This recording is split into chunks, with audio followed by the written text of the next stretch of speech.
కాళేశ్వరం ఒక విఫల ప్రాజెక్టు. మేడిగడ్డ బ్యారేజ్‌లో నీళ్లు నింపి దాని నుంచి పైకెత్తి పోస్తే మేడిగడ్డ కొట్టుకపోతది, అన్నారం కొట్టుకపోతది, సుందిళ్ళ కొట్టుకపోతది.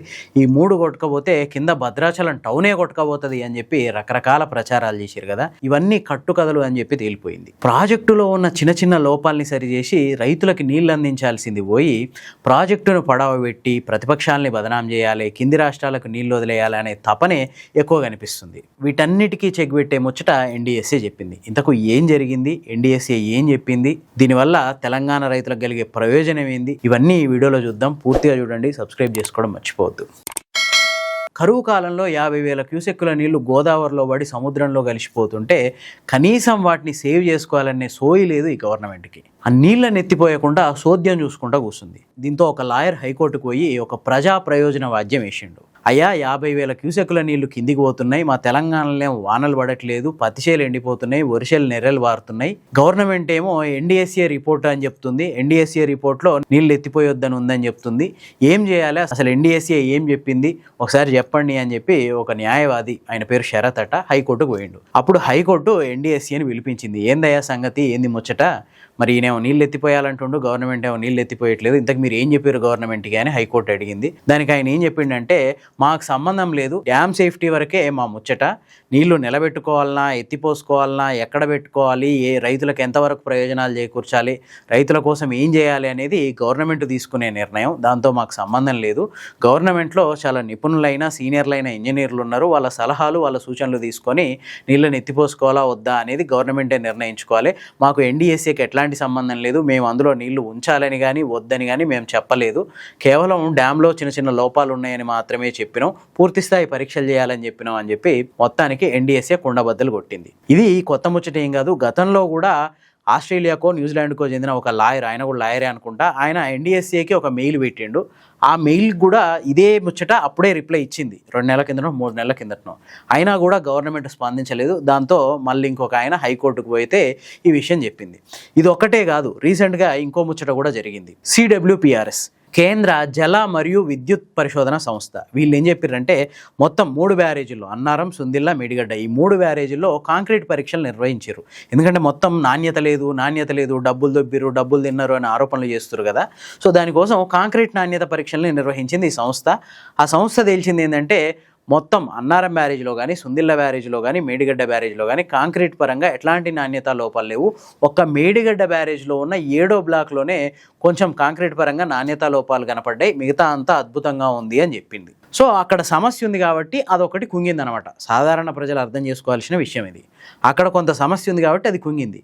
కానీ దీనికి కొద్ది రోజుల నుంచి మొత్తం ఒక వర్గం అంతా ఏం ప్రచారం చేస్తుంది, సో మేడిగడ్డలో 7వ బ్యారేజ్లో ఒక 2-3 పియర్స్ కుంగినాయి కాబట్టి మిగతా మొత్తం 3 బ్యారేజీలు కూడా కొట్టుకపోతాయి అనే ప్రచారం చేసుకుంటూ వచ్చింది. దానికి ఇదంతా చెంపపెట్టే కదా. ఎందుకంటే 3 బ్యారేజీలు నాణ్యత బాలేదన్నారు, మొత్తం నీళ్లు నింపితే కొట్టకపోతాయి అన్నారు. కానీ ఈరోజు ఒక 7వ బ్లాక్లో ఏదైతే కుంగిందో అందులో మాత్రమే కొంత నాణ్యత లోపాలు ఉన్నాయి, మిగతా అంతా బాగుందని చెప్పారు కదా. అంటే ప్రాజెక్టులు కూడా ఆటోమేటిక్గా బాగున్నట్టే. చాలామంది రకరకాల ఎక్స్ప్లెనేషన్లు ఇచ్చారు దీని మీద. మురికి కాలువల మీద కట్టెలు కట్టి ఇగో ఇట్లా పోయాలి ఇది ఒక పెద్ద విఫల ప్రాజెక్ట్ అని చూపించిన వాళ్ళు కూడా ఉన్నారు.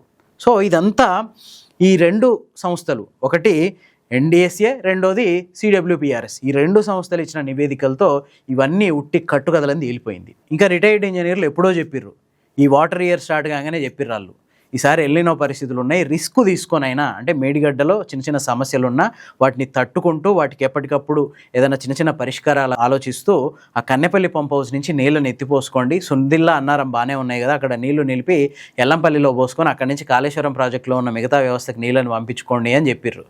కానీ వినలేదు గవర్నమెంట్. వినకుండా రిటైర్డ్ ఇంజనీర్ల మీద బెదిరింపు ధోరణికి దిగింది. మిమ్మల్ని జైల్లో వేస్తాం మాకు వ్యతిరేకంగా మాట్లాడితే, అదేంది ఇంకా దారుణంగా బూతులు కూడా మాట్లాడారు వాళ్ళని. కేంద్ర ప్రభుత్వ సంస్థలు కూడా ఇవన్నీ కరెక్టే, రిటైర్డ్ ఇంజనీర్లు చెప్పినట్టు చేయొచ్చు అని చెప్తున్నాయి కదా. మరి ఇప్పుడు ఎన్డీఎస్ఏని ఏం చేస్తారు, CWPRSని ఏం చేస్తారు? అంటే ఎవరు చెప్తే ఏంటది గవర్నమెంట్? రిటైర్డ్ ఇంజనీర్లు చెప్తే ఇనలేదు, CWPRS చెప్తే ఇనలేదు, ఇప్పుడు ఎన్డీఎస్ఏ చెప్తుంది. ఇప్పటికైనా వినాలి కదా గవర్నమెంటు. ఇంకొక దారుణమైన ముచ్చట ఏంటంటే, తెలంగాణ ఒకప్పుడు నీటి మేనేజ్మెంట్ విషయంలో అద్భుతమైన ఫలితాలు సాధించింది. మిషన్ కాకతీయ పథకం ద్వారా మొత్తం ఎక్కడికక్కడ చెరువుల్ని బాగు చేయడంతో పాటు ఎక్కడికక్కడ వాగులు, వంకల మీద చెక్ డ్యాములు కట్టి, చిన్న చిన్న నదుల మీద చెక్ డ్యాములు కట్టి ఎక్కడికక్కడ నీళ్లు నిలిపేసి మొత్తం భూగర్భ జలాలు పెంచడానికి కారణమైంది. నడెండకాలంలో కూడా చెరువులు మత్తలు దూక్కుండా కనిపించాయి ఒక 2-3 ఏళ్ల కిందటి వరకు. పార్లమెంట్లో కూడా మిషన్ కాకతీయ పథకానికి ప్రశంసలు అందుకున్నాం. తెలంగాణ నీటి మేనేజ్మెంట్లో అద్భుతమైన ఫలితాలు సాధిస్తుంది అని చెప్పే ప్రశంసలు వచ్చినాయి. కానీ ఇప్పుడు ఏమైంది తెలుసా, తెలంగాణ మొత్తం 28 రాష్ట్రాల్లో అట్టడుగు నుంచి 2వ స్థానానికి పడిపోయింది నీటి మేనేజ్మెంట్లో. ఈ విషయం నేను చెప్పట్లా, సిడబ్ల్యూసీఏ చెప్తుంది. ఈ ఎల్నినో పరిస్థితుల నేపథ్యంలో సిడబ్ల్యూసీ మొత్తం భారతదేశంలో ఉన్న అన్ని రిజర్వాయర్లలో నీటి నిల్వల లెక్కలు తెప్పించుకుంది. దీంట్లో తేలింది ఏంటంటే చాలా రిజర్వాయర్లలో అనుకున్న దానికంటే నీటి మట్టాలు చాలా తక్కువగా ఉన్నాయి. దేశవ్యాప్తంగా అదే పరిస్థితి ఉంది. మొత్తం దేశవ్యాప్తంగా యావరేజ్ తీస్తే అన్ని రిజర్వాయర్లలో కలిపి 60% మించి నీళ్లు లేవు. అంటే మొత్తం దేశవ్యాప్తంగా 1,00,000 టీఎంసీల నీళ్లు కావాల్సి ఉంటే 1,00,000 టీఎంసీల కెపాసిటీ రిజర్వాయర్లు ఉంటే ఇందులో ఇప్పటివరకు 60,000 టీఎంసీల నీళ్ళే ఉన్నాయి. 40,000 టీఎంసీల నీళ్లు తక్కువ ఉన్నాయి అన్నమాట. అట్లనే రాష్ట్రాల పరంగా చూస్తే అట్టడుగు ఏ రాష్ట్రం ఉందో తెలుసా, బీహార్లో నీటి మేనేజ్మెంట్ దారుణంగా ఉంది. గంగా జీవనది ఎప్పుడు నీళ్లు ప్రవహిస్తుంటాయి, అయినా కూడా ఆ నది నీళ్ళను కూడా వాడుకోలేకపోతుంది బీహార్. మొత్తం 27.5% ఉన్నాయి వాళ్ళ రిజర్వాయర్లలో నీళ్లు, మిగతా రిజర్వాయర్లన్నీ ఖాళీగా ఉన్నాయి. ఆ తర్వాత కింద నుంచి 2nd ప్లేస్లో తెలంగాణ ఉంది. ఒకప్పుడు నడెండకాలంలో మత్తలు దూకిన చెరువులు ఇప్పుడు ఎండిపోయి కనిపిస్తున్నాయి. ఇంకో దిక్కు కృష్ణాలో నీళ్ళు లేవంటే గోదావరిలో రోజుకు 50,000 క్యూసెక్ల నీళ్లు పోతున్నా వాటిని వృధాగా వదిలేస్తుంది గవర్నమెంట్. మొత్తం 35% నీళ్ళే ఉన్నాయి మొత్తం రిజర్వాయర్లలో, అంటే 65% నీళ్ల లోటు ఉంది తెలంగాణలో. ఇంకో దిక్కు బయట పత్తి చేలు ఎండిపోతున్నాయి, వరి పొలాలు నెర్రెలు వారుతున్నాయి, నీళ్లు లేక రైతులు నానా అవస్థలు పడుతున్నారు. ఇట్లాంటి పరిస్థితుల్లో 50,000 క్యూసెక్కుల నీళ్లు గోదావరిలో పోతుంటే ఏదో ఒక ప్రత్యామ్నాయ ఏర్పాటు చేసి ఆ నీళ్ళని ఎత్తిపోసుకోవాల్సిన అవసరం ఉందా? ఎందుకంటే పైన ఆ నీళ్ళని స్టోర్ చేసుకోవడానికి కావాల్సిన రిజర్వాయర్లు ఉన్నాయి. మల్లన్న సాగర్ 50 టీఎంసీలు స్టోర్ చేసుకోవచ్చు, కొండపోచమ్మ 16 టీఎంసీలు, అనంతగిరి రిజర్వాయర్ ఉంది, మలక్పేట రిజర్వాయర్ ఉంది, నందిమేడారం ఉంది, మిడ్ మానేర్ ఉంది, లోయర్ మానేర్ ఉంది. ఇట్లా బొచ్చని నీళ్ళని స్టోర్ చేసుకోవడానికి దగ్గర 210-220 టీఎంసీల వరకు నీళ్ళని స్టోర్ చేసుకునే కెపాసిటీ ఉంది కాళేశ్వరం ప్రాజెక్టుతో నీళ్లు తీసుకుంటే.